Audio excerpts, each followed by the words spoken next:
Hi, good morning. My name is Nora Magnuson Mazzoni. I'm an LPC, and I am hosting from the Magnuson Mazzoni Center PLLC in the Woodlands, Texas, and online throughout the state of Texas. I really wanted to, before we get into it, I need to do a disclosure, and that is this is not therapy, this is informational, this is educational. You do with it what you will. But this is not recommending or providing any psychotherapy or therapeutic services. So, with that note, I'm very passionate. I've been wanting to put this together for a couple months, actually. It's been on my mind on a regular basis. And that's really propelled me to get into even more information that I'll share at a later date. Today's topic is on stress and anxiety. And let's just breathe that out. Stress and anxiety is so prevalent in the United States. We are the most medicated nation in the world. We are the most stressed nation that I'm seeing, other than if there's wars going on, like in Ukraine currently and things like that. That's a little different in the case that I'm talking about, more without environmental stressors that are of like combat and war. Um, though I want to get into some information, and I love statistics, and I just want to share a little bit of statistics with you throughout our discussion. I think it's very important to have these discussions. I can't stress enough that we need to talk about these type of topics. Anxiety. What drives anxiety? What drives stress?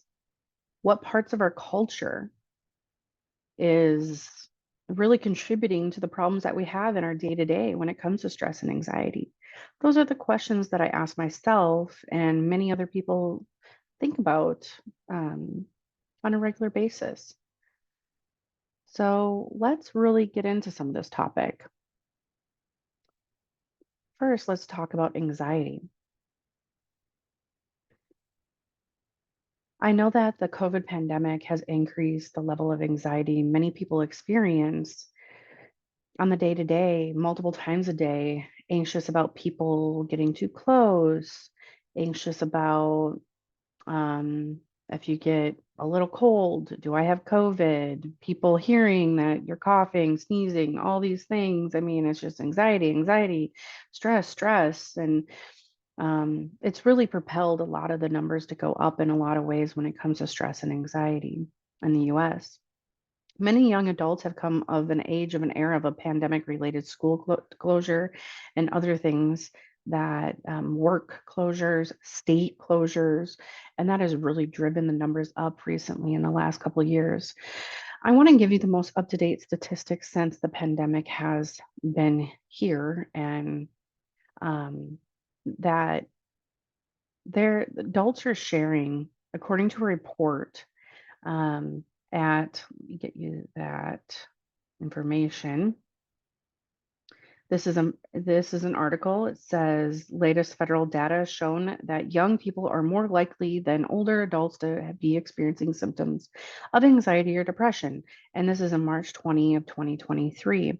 This is a new release from the KFF, and it is showing that 50% of adults, and this is from the Census Bureau Household Plus survey specifically, that this article pulled the information from, that 50% of adults age 18 to 24 report anxiety and depression symptoms in the year of 2023 so far, compared to about a third of adults overall. Adults in general, 32.3% are experiencing anxiety and depression, with 49.9, basically 50%, of 18 to 24-year-olds are experiencing high levels of anxiety and depression. At 25 to 49 years old, adults, 38% are experiencing anxiety and or depression. 50 to 64 is 29.3%, and 65 is 20.1%.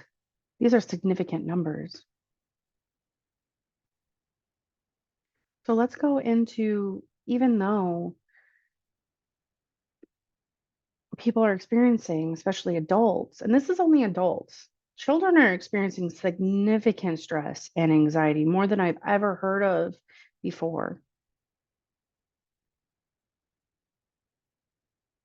And what I'm seeing is that as I'm looking into stress responses, neuroscience of stress and anxiety, and how we process information in our brain, it's really, our brain is not able to discern the difference between stress that produces anxiety of a chronic experience or even episodic throughout the day, but our body responds in the same fashion as though we are in a life-threatening experience.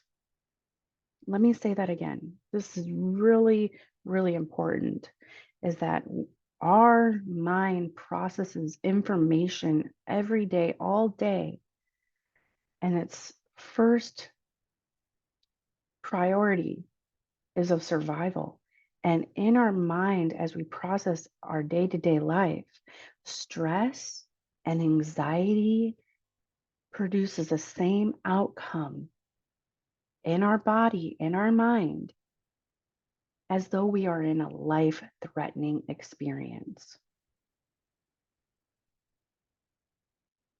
That is trivial to understand, that when we're experiencing chronic stress, our body is going to be producing the same outcomes physically with chronic pain, as though we are having a life-threatening experience of anything that you can think of when it's developing memories and trying to understand how to function in day-to-day life. The impact of stress on a daily functioning, this is another study that on a scale of 1 to 10, where 1 means the high, you have little or no stress, excuse me. So 1 means you have little or no stress, and 10s mean you have a great deal of stress. The average reported level of stress during the past month among all adults was a 5, which has held steady since 2020. Since the pandemic, it has increased slightly. Before, in 2016, it was a 4.8. We, in this statistic, let me get you where this is from. This is American Psychological Association, and they have their own statistics, Stress in America 2022. Let's get into that. That's so vital. That 70% of adults reported they do not think people in the government care about them. That's a lot of stress, getting into the political realm of it. And I know that a lot of people, including myself, don't like to talk about politics at work. And I really don't. I don't engage in it. I don't really participate when it comes to that. But even whether you do or not, people are feeling this way, that it's producing a lot of stress in our society, in our culture. 64% they feel that, and these are in 2022, 64 said they feel their rights are under attack. 45% say they do not feel protected by the law in the United States. 38% said the state of the nation has made them consider moving to a different country.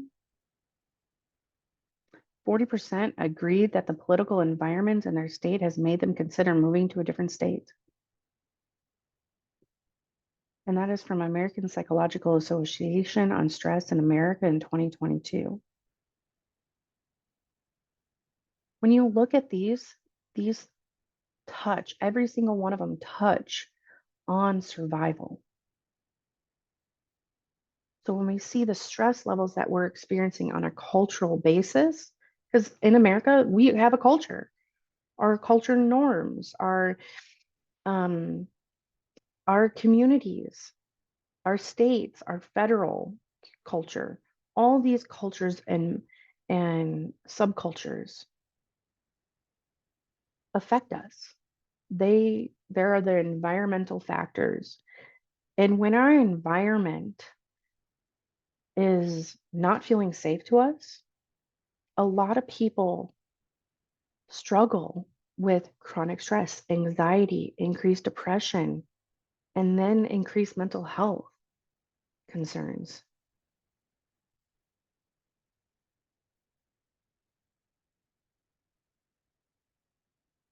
Let's get into some more statistics here of what I really wanted to highlight.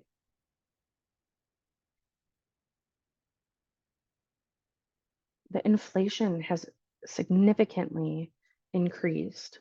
And this is part of our culture. This is our experiences. This is what I feel is driving a lot more stress in our day to day, even with the cultural experiences that have been occurring. Though money inflation is a source of stress for many US adults, American Psychological Association on Stress in America in 2022. Inflation is a source of stress for 83% of US adults. 57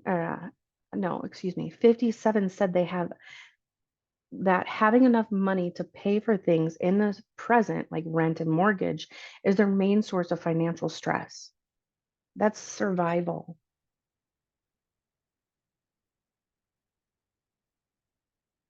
And I really want to hone in onto some of the subcultures of this as well.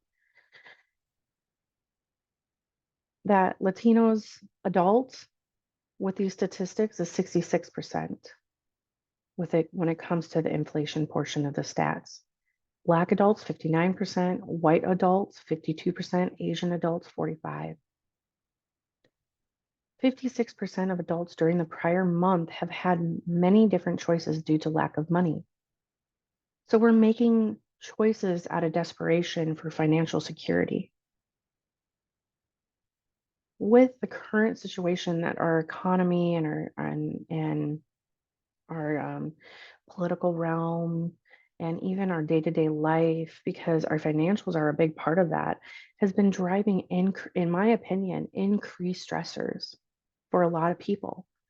And our brain, whether we have stress due to general day-to-day tasks, or we have stress from relationships, financial security, whatever it might have you, these stressors do impact us in our mind and our body.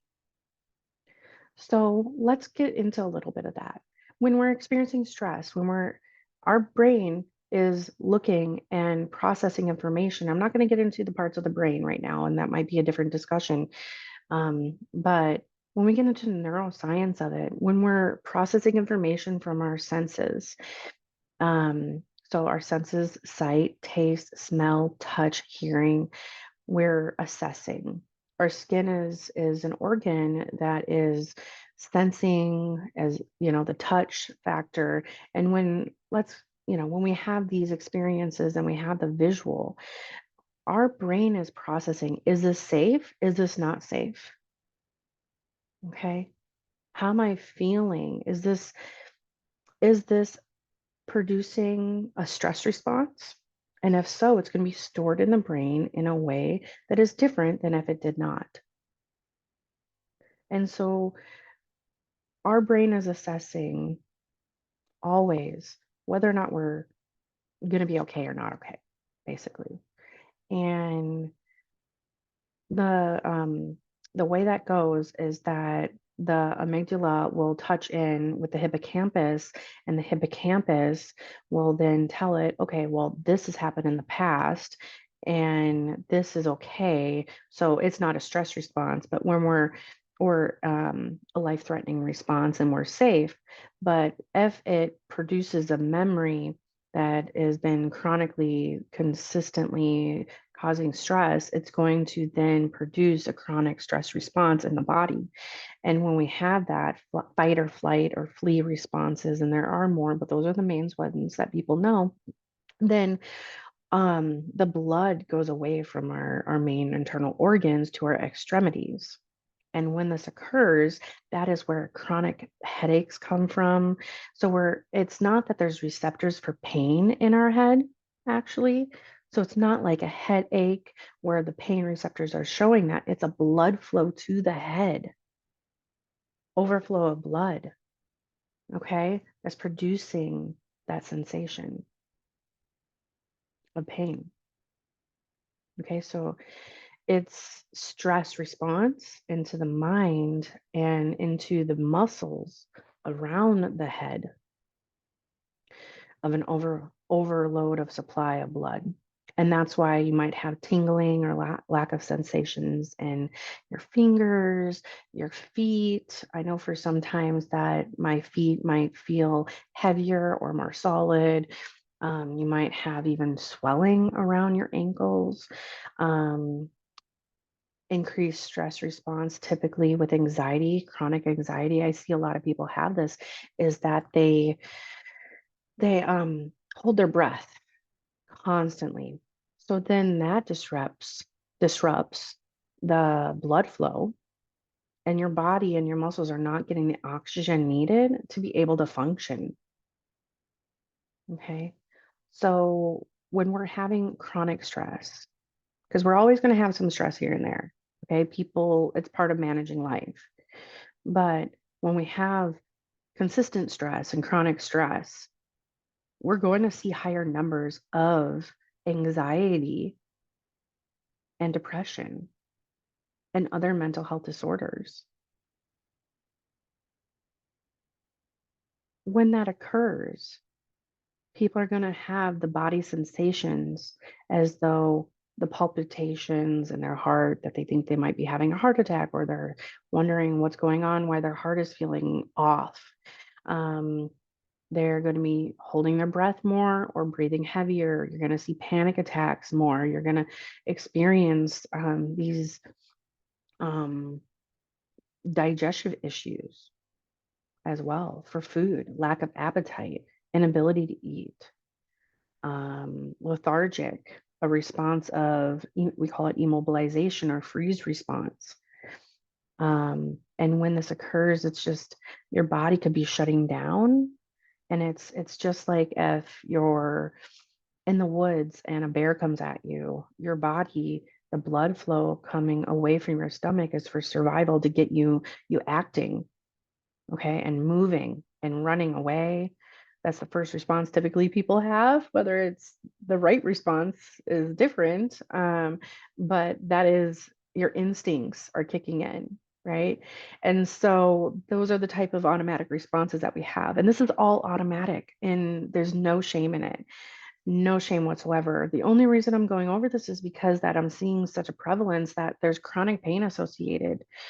And then when there's chronic stress and there's chronic anxiety and chronic depression, you're going to see more development of significant mental health disorders that I'm experiencing, and also increases substance use.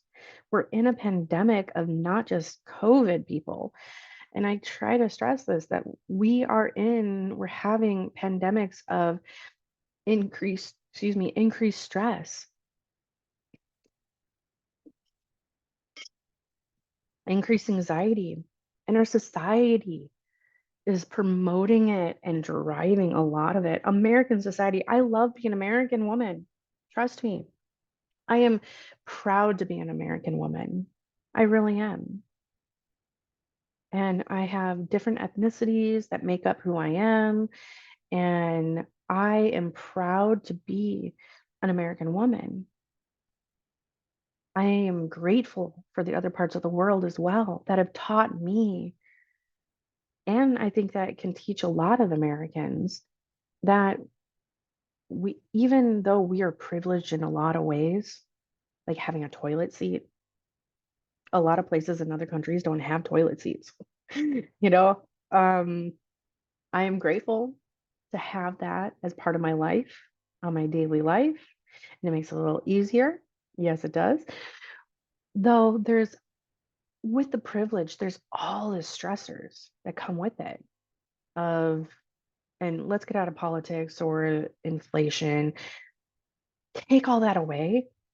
There is so much other stressors of like being a woman and being a mom, the stress that comes along with that. And I love working with women, and I want to empower women so much, and I'm very passionate on this topic. And but that's for another podcast. But a little bit of what I want to touch on is, as I identify and am a woman, the stress that comes along with that of being someone who works and owns their own practice.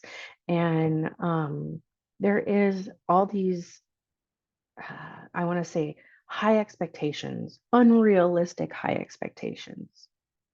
That's the terminology I like to use, is what are these cultural norms putting these high expectations that I have been raised with, right? So family culture, community culture, um, culture of religion, if that's involved, spirituality, religion, culture of just being a woman. So all these subcultures within being an American culture, that the pressure that a lot of women feel of, okay, well, I need to cook, I need to clean, I need to pick up my kids from school, which gets out earlier than you get out of work. Daycare scheduling, after school activities, all being the secretary. This is something that I say to my husband, being the secretary of the family. So scheduling and literally the micromanaging of the day to day of what a family entails is typically, not always, but typically a lot more culturally expected of the woman. Okay. And the that's their role, right? And now there's all this cultural expectations of if to be working as well, because the necessity, like we just talked about inflation, a lot more people are in the workforce, even if they didn't want to be because they want to stay home. There's these paying financial responsibilities. And so, how does a woman juggle all that? Can you think about the stress as we're talking about it? I'm not really having this experience right now, but a lot of times when I'm with someone and they're talking about the stress that comes with this, they're feeling it typically in their chest, and they're holding their breath as they're having the stress response. And it is overwhelming for many people to have all these high expectations of culture and family culture and subcultures and everything like that, and put it together, that they're really struggling to literally allow their body to have the homeostasis of being stress free, being just calm, peaceful, feeling as though they can breathe. Really, let's just like be feeling as though they can breathe and take a moment. And this is not just happening to women, this is happening to men. This is happening to fathers. There's stress with that too. And um, needing to provide is a common one, that men have these stress, that they feel like they need to provide financially for their family. That's kind of a more masculine role that is took on, that has culturally been placed on boys, men, and that's the high expectation. This is what is required to be a man, per se, is that their identity is really wrapped up into their providing financially and stability for a family. Like, and there's nothing wrong with these cultural norms. It's more of, what do we do with this cultural norm? What do we do with the stressors of paying bills, um, doing the dishes, doing laundry, making sure that we drop off our kid at a certain time to school every day. Um, what do we do? Do we get an autopilot? American autopilot, right? Like, this is so common. And American culture, if I could sum this up, let me articulate this in a way that is the best way that I've been able to really kind of put it together and conceptualize it, is that the American dream, the American dream is to achieve these high expectations, to achieve wealth for some, to achieve happiness. It's this American dream. Yes, and there's dreams that come along with it that are high expectations that take a lot of stress factors into account to achieve. Whether you came here to America, to the United States, or your ancestors have, it's part of our culture, right? And so it's the go, go, go mentality. We are the main nation in the world that lacks significant self care. Significant self care. And yes, we say self care, but what is self care? And how can we, on a daily basis, lower our amount of stress? Well, self care is, and hence, not putting yourself on the back burner and really focusing on your needs and wants. In a lot of cases, it's more needs. And it's how do we function in this life and integrate self care? That is really what is important. I talk about this with people who I work with work life balance, mom life balance. This is just part of our world. How do we have stability financially, be a parent or have a role within our family without having mom guilt, without having parent guilt, father guilt, and manage the stress that goes with it? And to be honest, it's really taking time for ourselves through the process. That as I'm getting ready in the morning, okay, let's start there. As I'm getting ready in the morning, I take a moment and practice mindfulness skills. I look around, I touch in with myself, see how I'm feeling. Am I feeling anxious about a meeting later today? Am I experiencing any pains in my body? Acknowledging it and really tapping into ourselves, not detaching from ourselves to get through it as a robot and being um, the go, go, go mentality of being an American. We need to slow down, to be honest. And this is something I practice myself. I need to slow down. And this, I'm literally telling you, as I'm telling you this, I'm telling myself this. And I need to remind myself this. It's a practice. Once you get it, it doesn't just stay. It's something that you have to consistently remind yourself of in a lot of ways. We need to take a moment and connect with our inner state of being, I call it. Let's connect with our inner state of being. What am I feeling? What am I experiencing? What is my priorities that I need to address right here and now for me to be able to function in a better way today? Whether that's slowing down and reading some people like to read the Bible or verses or maybe mantras. I'm big on mantras. I like mantras. Um, and taking time just to take some deep breaths, or visualizing that I have a work meeting later and that work meeting is going to go really well and really feeling more confident. Those are the things that really taking that, sometimes it's just 5 seconds, but taking that time is so vital. Okay. And if I feel that stress, being able to manage that stress in the moment instead of holding on to it, a lot of it is breathing exercises as well. It's like, okay, I'm feeling the stress, acknowledge that stress, not deflect it, Acknowledge the stress. I'm feeling anxious. Acknowledge the anxiety. I'm feeling kind of really a negative mood right now. Acknowledge that negative mood. Okay. I know culture tells us not to, but that is key.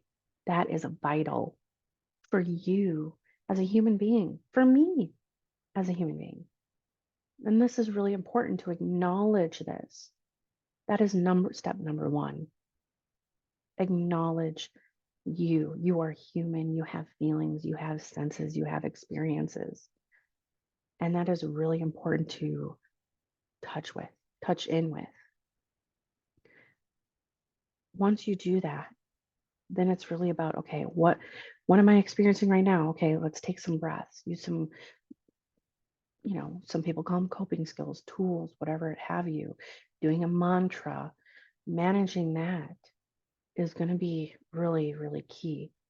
Maybe it's, you know what, I've been busy all day with my children. I've worked a long day.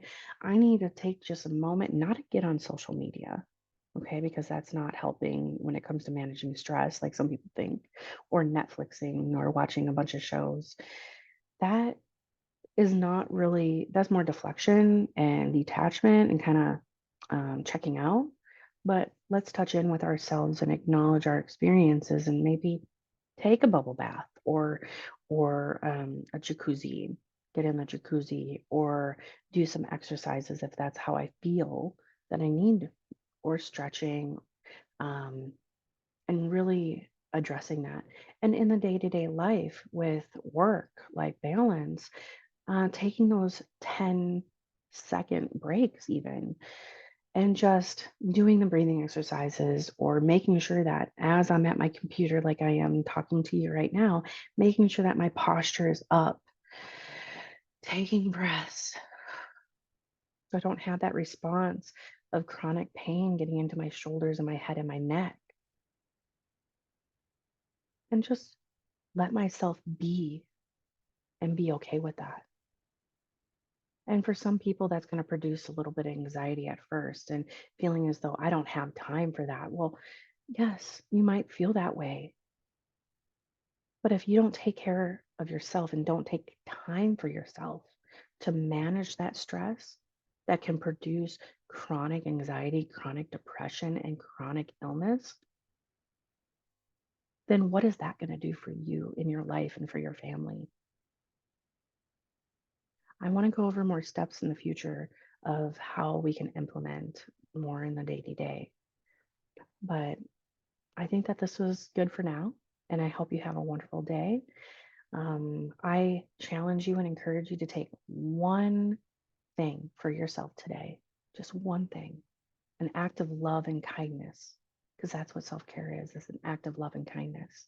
And do one thing for yourself, whether it's 10 seconds, 10 minutes, 30 seconds, 30 minutes, whatever it has, whatever you feel you can put into your day to day life today, that you take time for you and check in with you and meet your own needs today.